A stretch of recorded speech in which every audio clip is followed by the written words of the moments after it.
Nous avons Christiane, une cultivatrice de 64 ans, et sa fille Jeanne, infirmière de 28 ans, qui se sont rendues à 17 heures au centre communal de Wassa et Onko, l'une pour payer ses factures et l'autre pour consulter sa situation de carrière. Alors, elles y ont rencontré un point focal qui s'est fait un plaisir de les orienter et de les assister pour leurs préoccupations respectives. Christiane a eu sa notification de paiement sur son Excusez-moi, GSM. hein, vous ne Oui, partagez rien, on ne voit rien, hein, il n'y a pas d'écran partagé, hein, c'est ça? ah, ce n'est pas partagé. Ça, vous ne Non, voyez pas. on ne, C'est non, on bon? ne Vous voit voyez pas. maintenant? Et maintenant? Euh, Pas encore chez moi, je ne sais pas si les autres, c'est bon. Non, non, non, on ne voit rien. Et maintenant? Toujours C'est pas. bon? C'est sur la voie, c'est dans les embouteillages. C'est bon? Youssouf, Voilà. Maintenant, oui. Maintenant, oui. c'est D'accord. bon maintenant. Ok. Merci. Alors, je C'est disais que la... Christiane avait eu ses c'est notifications Christiane de là qui paiement. est là, non? Vous voyez Christiane? Oui, Ah en train de oui, rentrer au centre communal. absolument. Donc, elle a eu ses notifications de paiement via son GSM, alors que sa fille Jeanne n'a pas pu constater d'évolution sur sa situation de carrière. Du coup, avec l'aide du point focal, elle a formulé une préoccupation à l'endroit de la Direction générale de la fonction publique pour attirer leur attention sur sa situation. Elle aura le retour électroniquement. Au bout de 10 minutes, elles ont quitté le centre communal de services publics avec le sentiment que l'administration était bel et bien là pour elles à leur écoute. Alors, parce que l'innovation n'a de valeur que si elle sert tous les citoyens, comme je disais tout à l'heure, et pas seulement les 32% connectés, je voudrais vous parler du dispositif intégré pour une administration publique de proximité 2.0.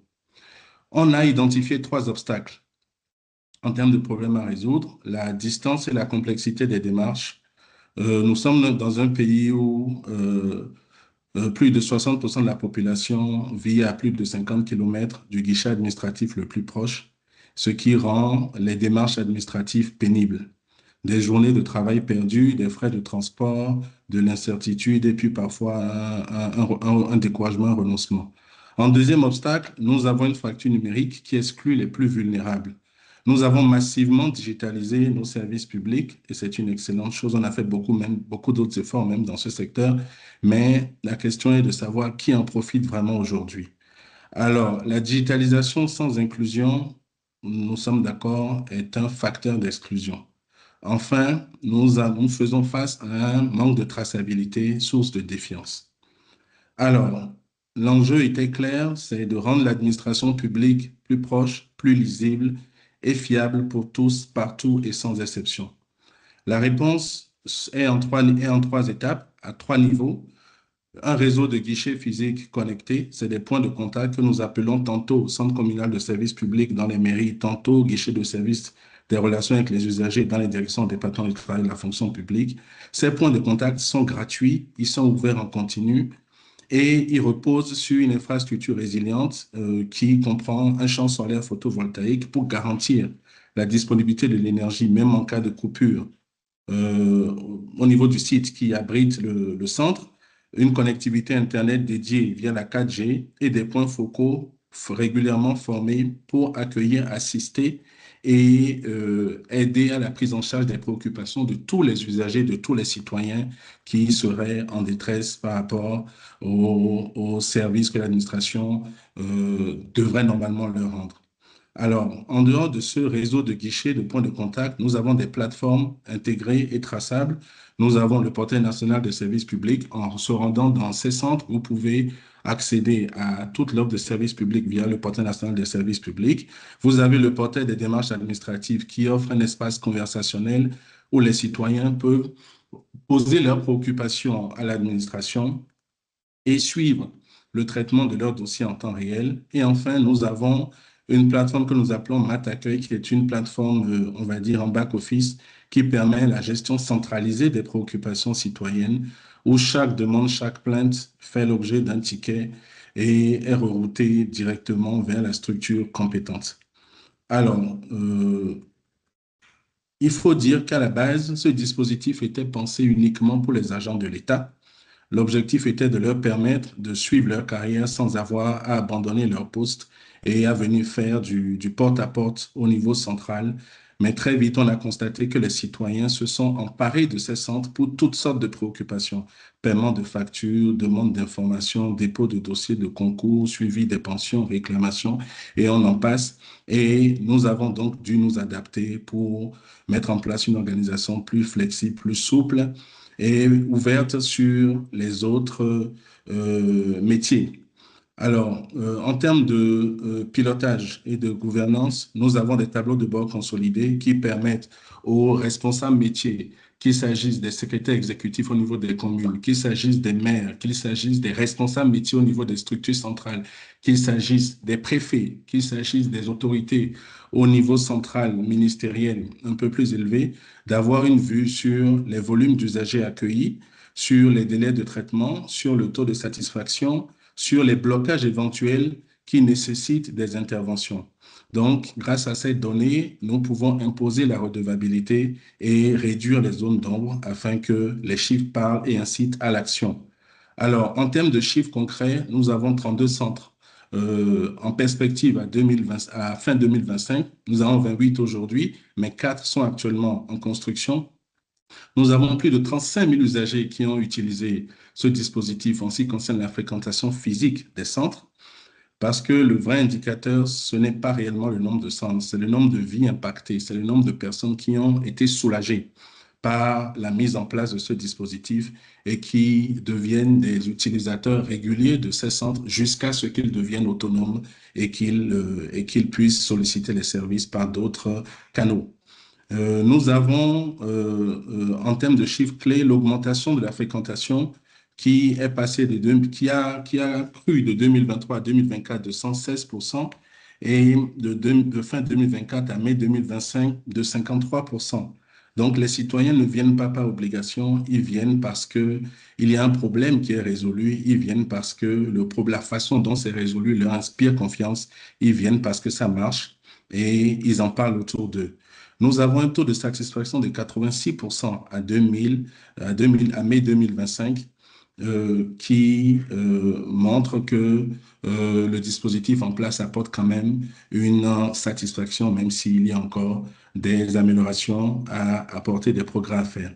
Alors, nous avons comme objectif zéro exclusion. Zéro exclusion, d'abord, nous sommes gratuits. Ensuite, nous ambitionnons d'être dans les 77 communes et même aller au-delà.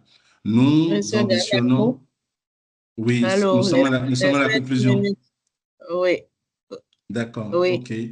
Alors, en termes de conclusion, je voudrais mettre l'accent euh,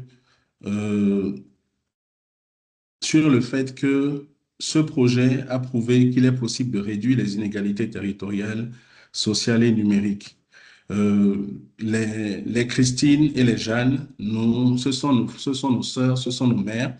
Elles constituent plus de 60% de la population béninoise et elles ont désormais accès aux mêmes services que quelqu'un qui vit à Cotonou. Et ça, c'est l'équité territoriale, j'ai envie de dire. Ce dispositif apporte aussi la simplicité. Vous avez un guichet dans chaque commune. La relation entre l'administration et ses administrés se simplifie et c'est véritablement une valeur ajoutée.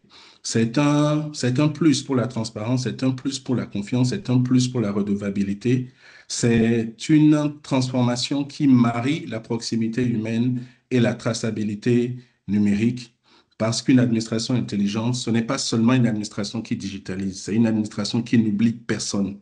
C'est une administration qui va vers le citoyen au lieu d'attendre que le citoyen vienne à elle. C'est une administration qui trace, qui mesure, qui améliore, et c'est surtout une administration qui est en mesure de rendre des comptes.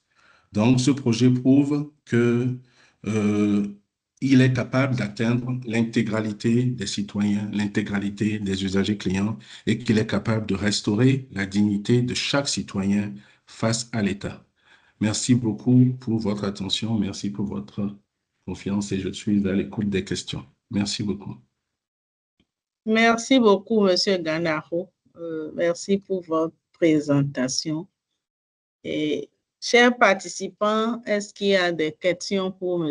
Ganaro?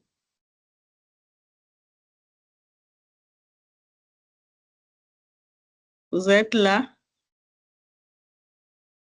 Je ne vois pas encore de main levée, hein, donc ça veut dire que tout est clair.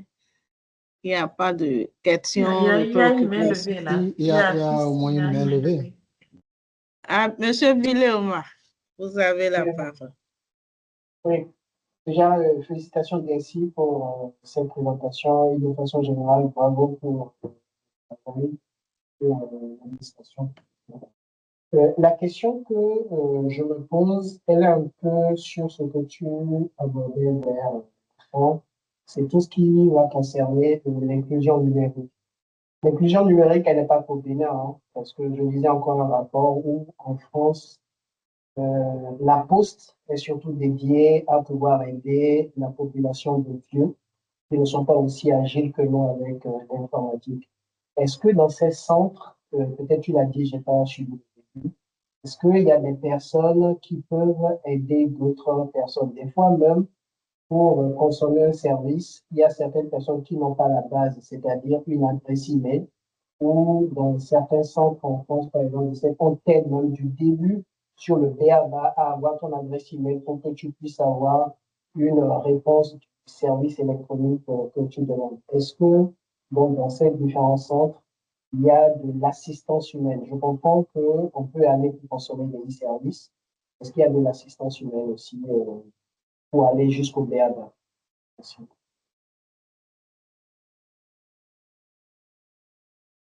Je peux répondre? Oui, M. Ganaro, allez-y. Merci beaucoup. Alors, dans ces centres, une des composantes essentielles, c'est justement le volet assistance humaine. Ces centres mettent en place un binôme de points focaux qui sont là pour accueillir, orienter, assister les usagers dans la consommation des services numériques et les aider à remonter leurs préoccupations lorsque ils n'ont pas satisfaction. Ces points focaux sont là pour aider à autonomiser les usagers, les citoyens. Lorsque je viens, je ne suis pas quelqu'un qui est habitué au numérique. Avec le point focal, je serai assisté à me doter d'une adresse Internet. Et il va m'expliquer que quand bien même je viendrai vers lui tout le temps, en réalité, j'aurai également la réponse via mon mail directement. Et lorsque je vais venir le voir pour un suivi, eh bien, c'est ensemble que nous allons consulter mon mail pour voir si j'ai reçu, pour voir que j'ai reçu la réponse. Donc, le point focal est là pour aider ceux qui ne peuvent de toute façon pas réaliser cette transition-là, mais il est aussi là pour accompagner les acteurs à s'autonomiser et c'est dans leur mission. Nous faisons le monitoring des usagers qui viennent et qui s'autonomisent pour pouvoir après continuer à solliciter les services sans venir au centre ou qui viennent au centre juste parce qu'ils y ont là l'environnement qui leur permet de consulter et cela de façon autonome. Donc, lorsque les usagers, lorsque les visiteurs des centres s'autonomisent, cela rentre en ligne de compte dans la performance des points focaux qui sont là. Donc, je ne sais pas si j'ai répondu à ta préoccupation. Oui, merci. Merci beaucoup. Il n'y a plus d'autres préoccupations apparemment pour M. Ganaro. Donc, on remercie M. Ganaro et on lui souhaite bonne chance pour la suite. Merci.